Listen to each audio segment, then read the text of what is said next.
এই সেই রক্তচন্দন গাছ, যা আমরা পুষ্পা মুভিতে দেখেছি। এই দেখেন যেখান থেকে কাটবো সেখান থেকে লাল, এই সেই রক্তচন্দন গাছ দেখেছেন? দেখেন এর ভালো করে ভিডিও করে দেখেন, ক্যামেরা কাছে নিয়ে আসেন। এই দেখেন যেখান থেকে কাটবো সেখান থেকে লাল।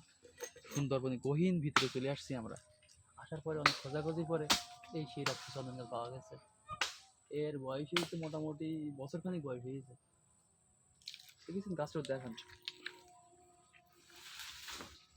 বেশ সুন্দর গাছটা। যেখান থেকে কাটছি সেখান থেকে রক্ত, এই সেই রক্তচন্দন গাছ। আরে পুলিশই ধরবে না যদি কেটে বাসায় নিয়ে যায়, যদি জানতে পারে যে রক্তচন্দন গাছ আমরা কাটিয়েছি, তাহলে খুব বড় কেস হবে, নাশকতার কেস হবে। ঠিক আছে, তা আপনারা দেখি রাখেন রক্তচন্দন গাছ, যারা দেখেননি কখনো তারা দেখেন। ধন্যবাদ।